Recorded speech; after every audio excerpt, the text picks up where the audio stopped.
We're going to start working a little backwards here this morning, just so you can see what we're trying to accomplish. As you can see, I've finished the one boot and burnt the details on it. The other boot is all finished being carved. I still have to put a little detail down the side where the seams are, and it'll be done. I just wanted to show you this like it is right now, just to show you where we're headed. So we'll set that one aside here and bring a real pair of boots in. Now, if you have a pair of cowboy boots, I'd highly suggest you go down and get them, or up and get them, depending on how many levels you've got in your house, and set them on your counter or close by so you can have them to go by, because working from something that's real can really help you out when you're carving. Just a brief rundown about a cowboy boot. These have spurs on them. I just want to put the spur on here just to show you how it functions with the boot. A cowboy boot is very functional. As you know, it's known by its high heel, sloped in the back. It's got a tall shaft on it to protect your legs. It has a fairly pointed toe on it. These aren't so pointed, but they're pointed enough, and that's so when you sling your leg over and get on your saddle, your foot slips in the stirrup real quick and easy. And the deep cut up here and the high heel, the stirrup won't slide any farther back than that, because what you definitely don't want, you don't want your boot to go on through the stirrup and get hung up, because that's very dangerous.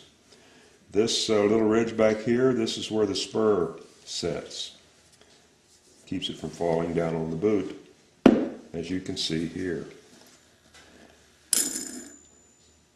This is the rowel on your spur. It's not to dig into the horse, it's only just to press up against him. Horses respond to pressure, not pain.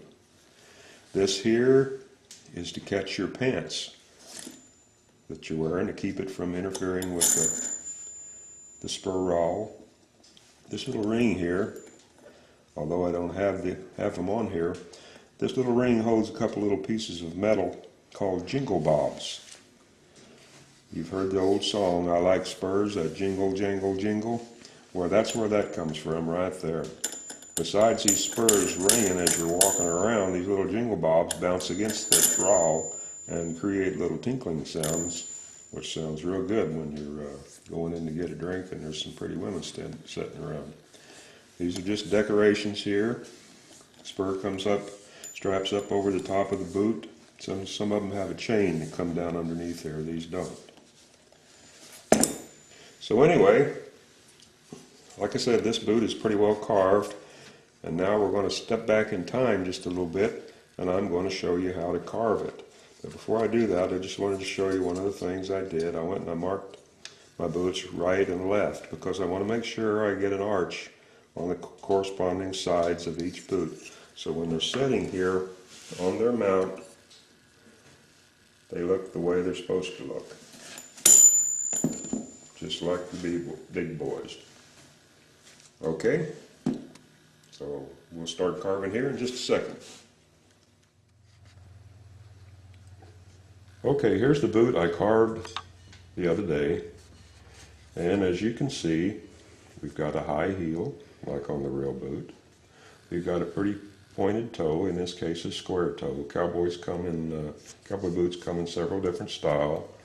You have the round toe, the square toe, and the pointed toe. This is a square toe boot, but they all serve the same function. We have our shaft. I've kind of emphasized the front little tongue here, I guess you could call it, and the back one, just because it's a caricature boot now, so we can emphasize that. So we've got all the various parts of the boot. We got our pull-ups here. Some of the boots, if you look back through the old days, you'll see that some of these have mule-eared flaps, which are great big old flaps hang down the side. I've carved a few of those. They really look slick. But anyway, these things up here help you pull your boots on. Okay, now, to carve these boots, like I mentioned, I think, earlier,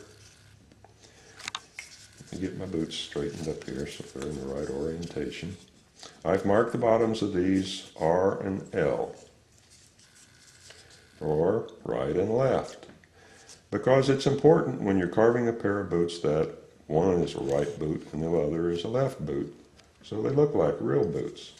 Now if you look on the bottom of a pair of real boots, you can see you've got an arch here, where the one side is almost a nice even straight curve here, but on this side here you have that arch, which is really nice. It looks great when you carve it. So we want to make sure we get that into our boot too. Now, I've also outlined the bottom of the sole, and as we carve, we're going to start with the bottom of the sole, because that determines the shape of the boot, and it's the best place to start. It's the only place to start. We're only going to use 2 knives. I have this one here and Old Reliable here, and this will be all the tools we'll need. Now, if my wife will hand me a pencil, I want to show you something here.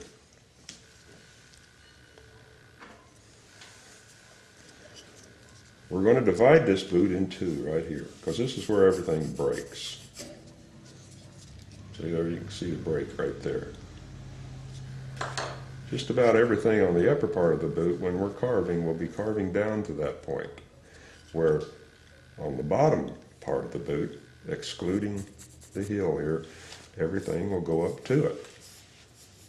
Okay? So just take a moment and draw a line all the way around the boot at that location, and this will help you remember, or help you carve this boot and remember which way is best for the chips to come off. Okay? Now, after you draw the outline of the boot on the bottom, take your knife and right back here at the heel edge, just about right there, we're going to carve down to these lines to outline the heel of the boot, and this will just take a second. Especially when you have a knife that's as sharp as this one. Now I drew that kind of thin just to show you the heel. I'm not going to take off that much right now.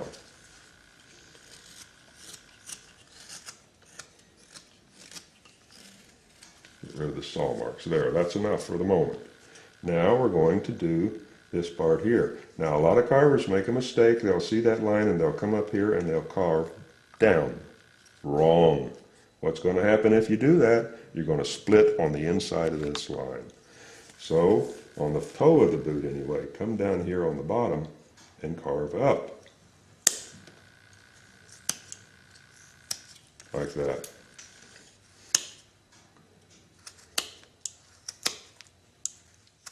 Now in this part here, we can't carve up because that goes right on up into the boot. So in this one instance, we have to carve down to that line.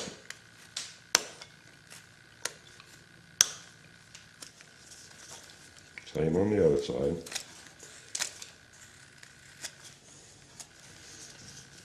And there, we've fairly well roughed out the bottom of our boot.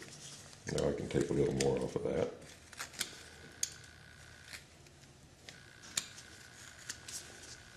See there? Now we've got the shape, bottom shape of the boot, which determines the top shape of this part. So now we can start carving this part here. And remember the line right here. We just cut in there and start taking the chips out.